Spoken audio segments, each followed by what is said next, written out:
কখনে বলা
হীরাবত পাগলকে তো আমরা দেখিনি,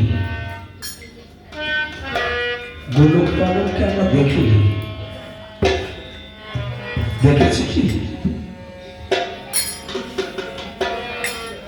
কিন্তু কালকে অধিবাস রাত্রি যে পাগলটা দল নিয়ে আসছিল হরিনাম করতে করতে, এই যে অসীম পাগল বেতাই সম্মিলনে রাস্তার উপরে যখন কীর্তন করতে করতে প্রবেশ করছিল, আমার মনে হচ্ছিল ওই দর্শকটা মনে হচ্ছে যেন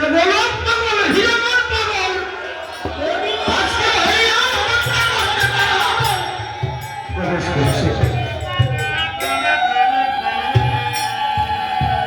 অসীম পাগল উনি যে বিক্রম দিয়ে কীর্তন করছে, আর ওনার মুখবন্ধ, ওনার যে লম্ফ ঝম্প,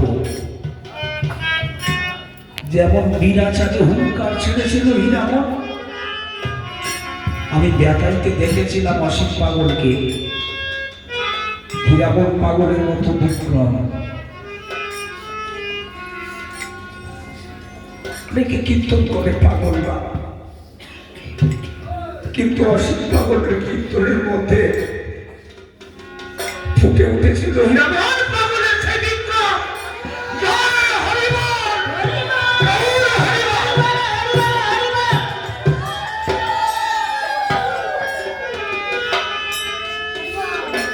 তাই আমরা সেই পাগলকে দেখিনি। তো আমার মনে হয় এই পাগলটা যখন কীর্তন করে তখন গোলক পাগল, হীরাবত পাগল এই পাগলদের মধ্যে আসে, প্রবেশ করে। গুরুচাঁদ মাহাত্মের মধ্যে পড়েছি, যখন পাগলরা দল নিয়ে প্রবেশ করে ওরা কান্না ঘামে, তখন প্রত্যেকে প্রত্যেকে এই দলের মধ্যে হরিনাম করতে করতে আসে, প্রত্যেকে আসে।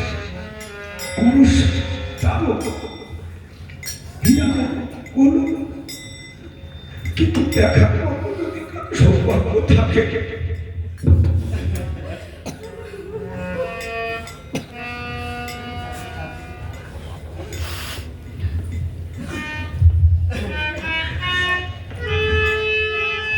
দেখার মতো যদি কারো চোখ থাকে, সে দর্শন করতে পারে।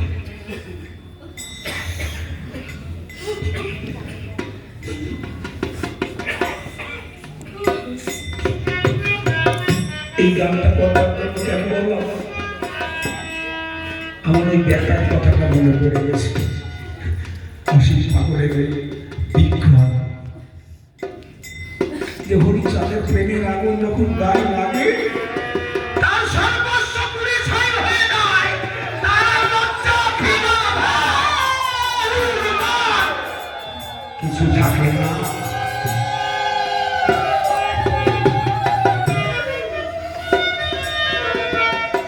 সে তখন নির্বিকার দেশে বিরাজ করে, নির্বিকার, যেখানে কোনো বিকার থাকে না। এই পাগলের কোনো বিকার নাই। একটা গামছা পরা, কখনো কখনো গামছা ফুলেও যায়।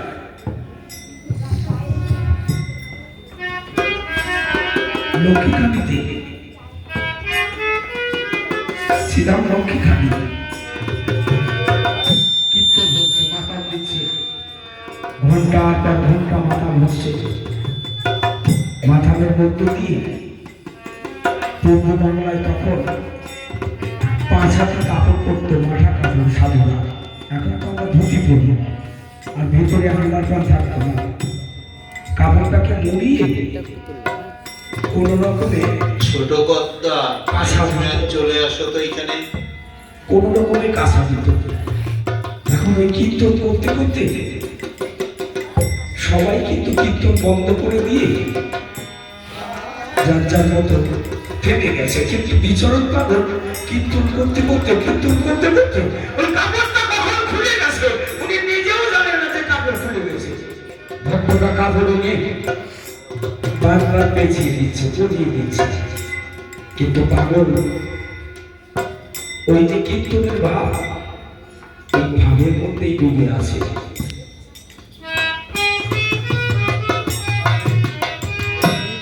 মায়েরা সাধুমশাইকে বলছে, বাবা পাগলের এই যে অবস্থা, মায়েরা তো সবাই লজ্জিত।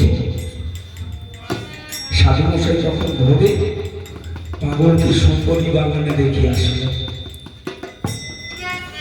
প্রচুর সম্পত্তি। পাগল ওখানে ওই কীর্তনের ভাবের মধ্যে ডুবে আছে। অজ্ঞান যাবে, সজ্ঞান যাবে,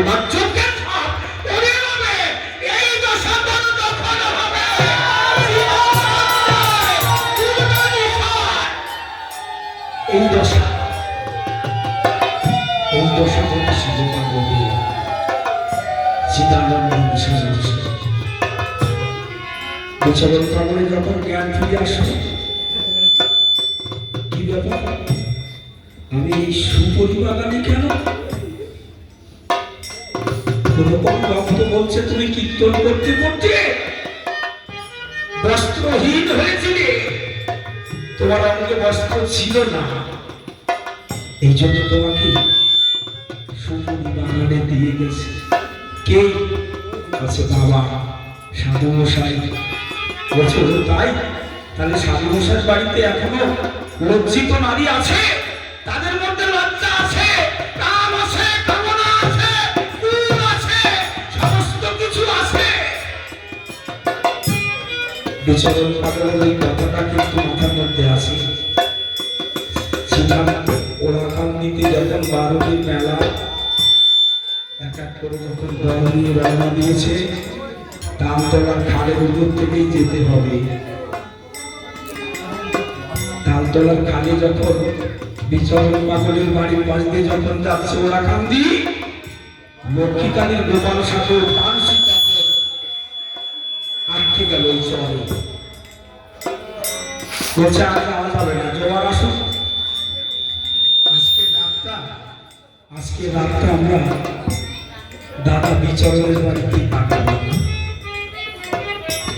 বিচরণ বাবু বলছে ভালো তো, তোমরা হরিনাম করো, তোমাদের জন্য সেবার আয়োজন হবে, তোমরা সেবা করে তারপর সিনাগোড়া বান্ধি যাবে। রান্না বান্না সব কমপ্লিট, সবাই সেবায় বসেছে। এই মতো অবস্থা বিচরণ বাবু ডাক দিয়ে বলছে, এই সব আজকের প্রসাদ আমি একা দেবো, কেউ দিবি না।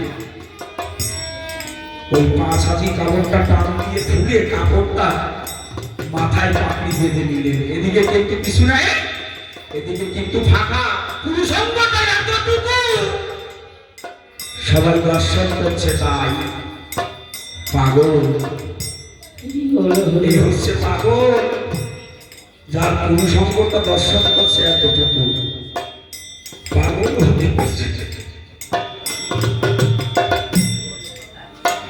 মায়েরা মাথা পিছু করে আছে।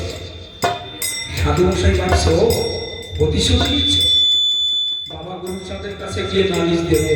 মনে মনে এটা গোপাল সাধু চিন্তা করলে, তাই সেবার পরে নৌকা নিয়ে ওরাকান্দির গায়ে যখন পৌঁছালো, গদি ঘরে গিয়ে গুরুচাঁদ ঠাকুরকে ডাক দিয়ে বলেছে, বাবা বাবা তোমার কাছে একটা নালিশ দেব। কি? তোমার পাগল বিচরণ, ওকে একটু বুঝিয়ে বলো বাবা, ওর চলাফেরা, ওর আচার আচরণ কোনোটাই ভালো না। কি করেছে বিচরণ? সমস্ত মায়েরা লজ্জিত। গুরুচাঁদ ঠাকুর বলছে আসুক, আসুক বিচরণ, আজকে বিচরণকে শাস্তা করবো। যেমন হরিচাঁদ ঠাকুর বলেন পাগলকে নালিশ দেওয়ার পরে গোলক পাগলকে যেমন সাহায্য করতে চেয়েছিল, বিচারের পাগলকে আসার সাথে সাথে বলছে, ও পাগল, পাগল এদিকে আসো, আজকে তোমার বিচার হবে। গোপাল সাধু তোমার নামে নালিশ দিয়ে গেছে। ও গোপাল, বাবা তুমি আসো। পাগল, পাগল তুমি আসো।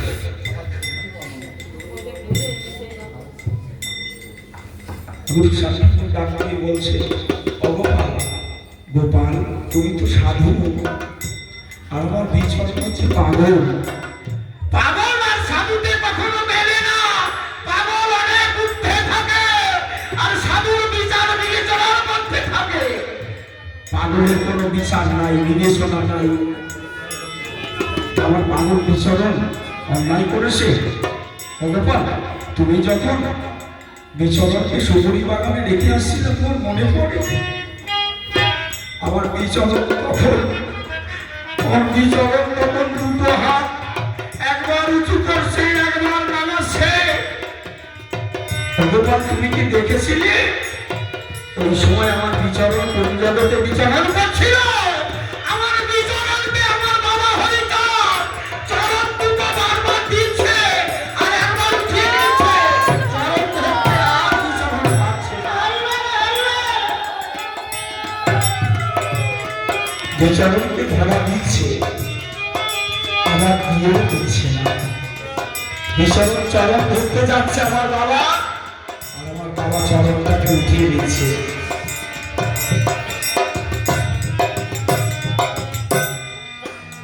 ও গোপাল, তুমি বড় ভুল করেছো।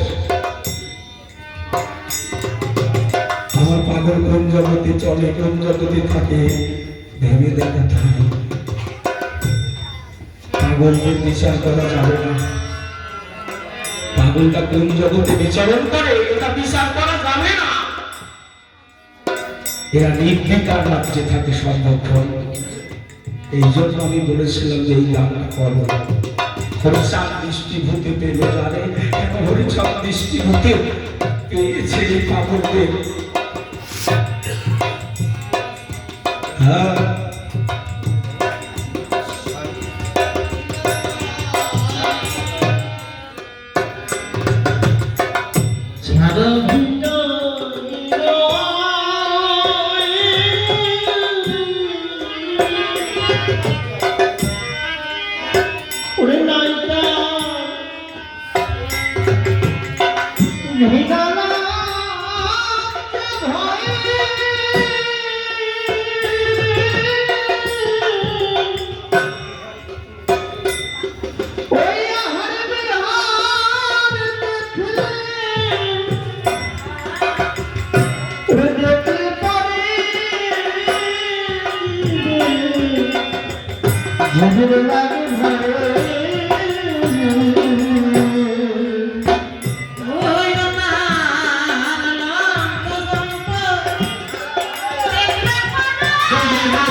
Oh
করে ভৈরবী রবে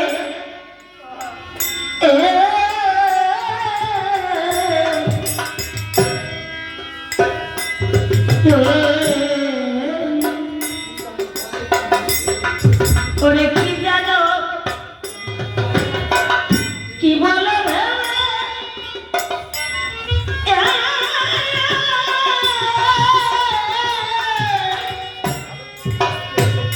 সে ভারতী বুঝতে শক্তি বুঝবে শক্তি ধরে কি সবে এই ভৈরবী ভৈরবী ভৈরবী রবে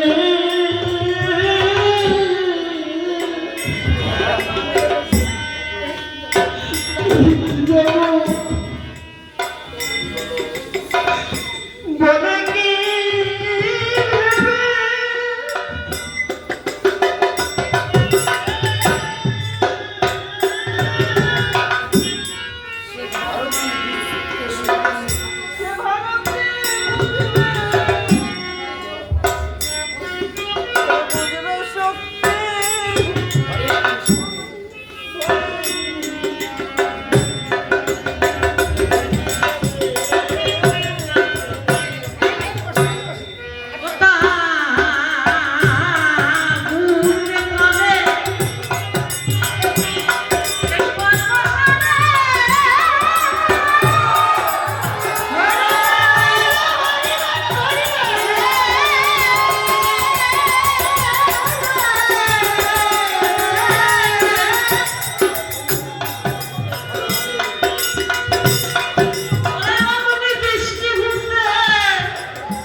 Hare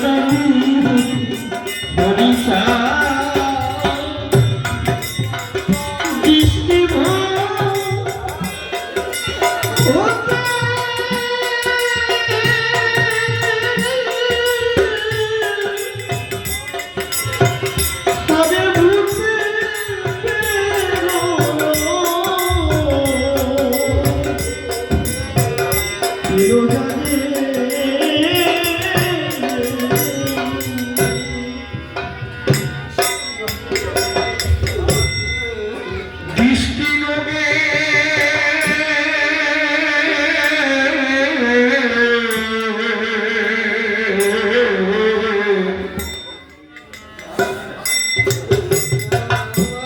মাইরে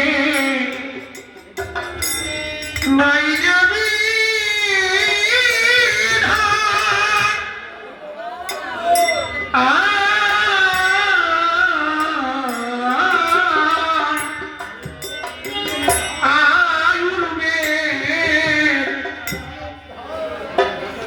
খুঁজিলে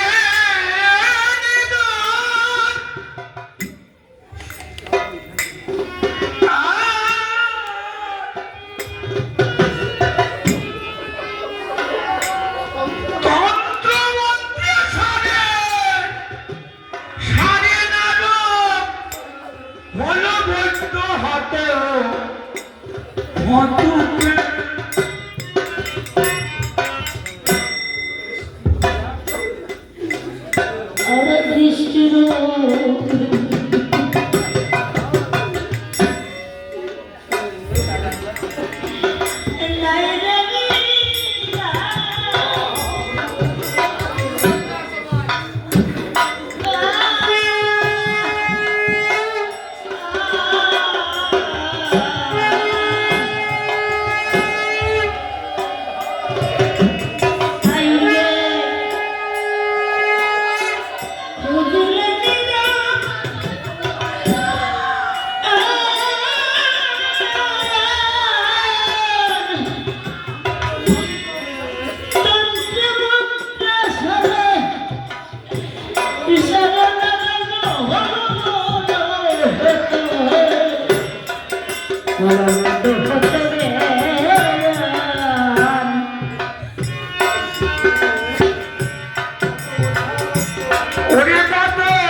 অসীম পাগল অসীম পাগল পাগল তুমি তো আসলে আসবে বুধবার হরে ভক্তি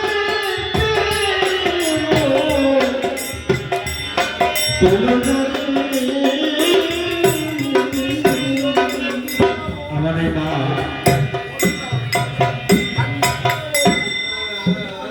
গান গাইতে গাইতে অষ্টশক্তির নিকার ঘটে। পবিত্রময় দেহ হলে সেই সে প্রাপ্ত হবে, অপবিত্র দেহ হলে সঞ্চিত ধনে বঞ্চিত হবে। তাই পবিত্রময় দেহ হলে সেই দেহ হয় ভাবের উদয়, সেই দেহে হরিচাঁদ ঠাকুর সে বিরাজ করে। হ্যাঁ ওই রোগে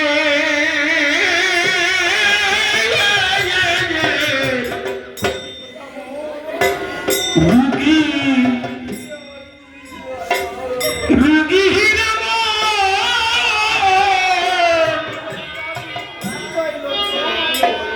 গোলক ছায়া মৃত্যু জয়ল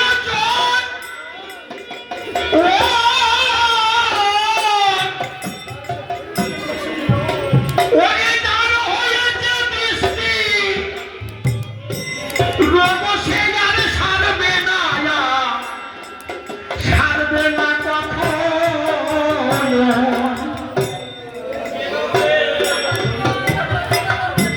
রবি গোলক ওরে মৃত্যু নিজে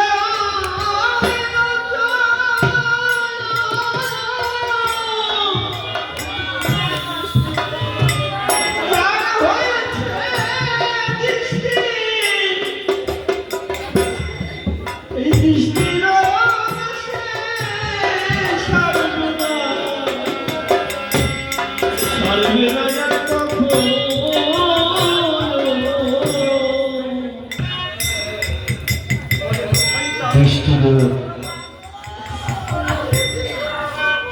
দৃষ্টিরোগ যদি একবার কারো হয়ে যায় আর সারে না, কোনো তন্ত্র মন্ত্র কোনো ওঝা বৈদ্য সারে না। যেমন পাগলকে দৃষ্টিরোগে ধরেছিল, তাকে সারাবার জন্য কালাচাঁদ ফকিরকে এনেছিল, কিন্তু পারেনি ছাড়াতে।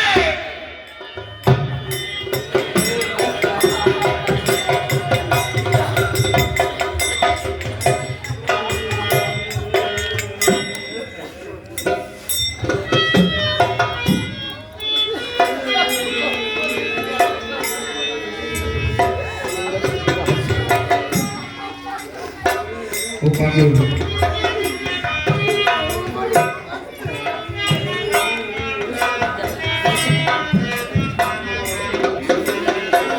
কাঁচা কচ্ছপের মাংস খাইয়েছিল পাগলকে। প্রত্যেকটা আঙুলের গোজে গোজে খেজুরের কাঁটা ফুটিয়েছিল কালাচাঁদ ফকির। প্রত্যেকটা হাতে পায়ের আঙুলের গোজে গোজে খেজুরের কাঁটা ফুটিয়েছিল। পাগল নির্বিঘ্নে সহ্য করেছিল।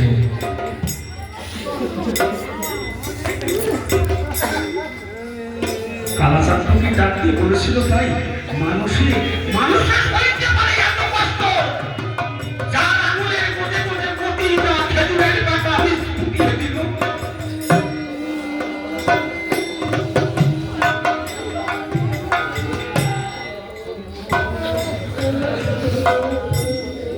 এই কষ্ট এই যন্ত্রণা হীরামন পাগলের হচ্ছে না, হচ্ছে না। সীতা মহাকান্তিকে হরিচাঁদ ঠাকুর বলছে, আমার চলে গেল। ব্যথা কষ্ট আমার হীরামন পাগল সহ্য করেনি, করেছিল হরিচাঁদ ঠাকুর। যখন বেঁকি দাও হাতে নিয়ে লক্ষ্য দিয়ে উঠেছিল, হরিচাঁদ ঠাকুর মাথার উপর থেকে ডাকতে বলে, হীরামন ওই ফকিরের মধ্যে কিছু নাই, ওকে মার, ওকে মার, মার।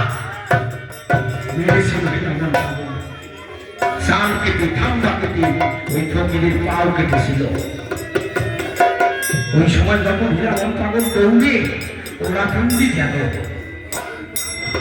কাদা শ্যাওলা জলের উপর থেকে সোজা ওরা কান্দি ছোটে চলল মনের মানুষের কাছে। হীরাবনকে ডেকে বলছে, হিরে ও হীরা, তোর দশা এমন হয়েছে কেমন? আয় আয় দেখি। মা শক্তি দেবীকে বলছে, কি গো হীরাবন পাগলের জন্য কর্পূর আর তৈল নিয়ে এসো, ওকে এমন ভাবে আঘাত করেছে, এমন ভাবে মেরেছে, দেখো দেখো সত্যি।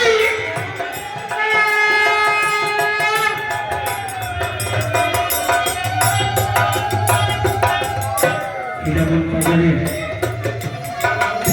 গায়ে যখন কর্পূর তেল লাগিয়ে দিচ্ছে, তখন ঠাকুর আমার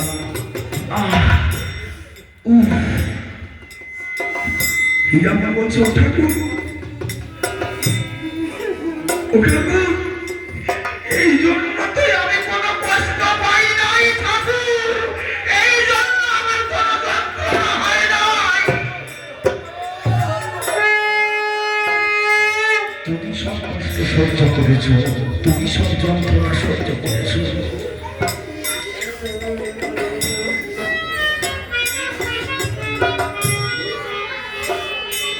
কোন যুগে আমার মনে হয় কোন যুগে এরকম লীলা হয় নাই, কোন যুগে। এবার যে লীলা করলেন আমার ঠাকুর, হরিমা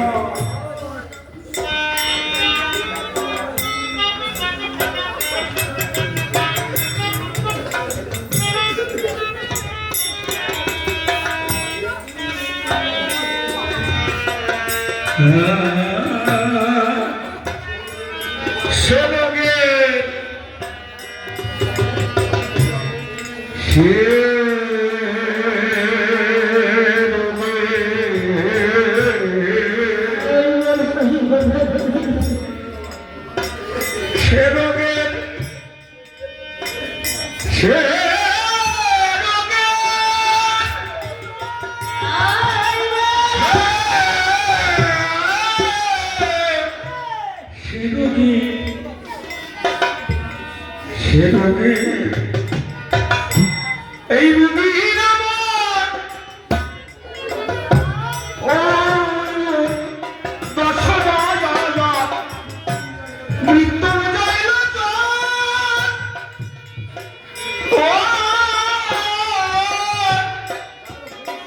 ওরে তার হয়েছে বৃষ্টির অবশ্যই আর সাধবে না, সাধবে না কখনো।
সভ্য দাদা গল্প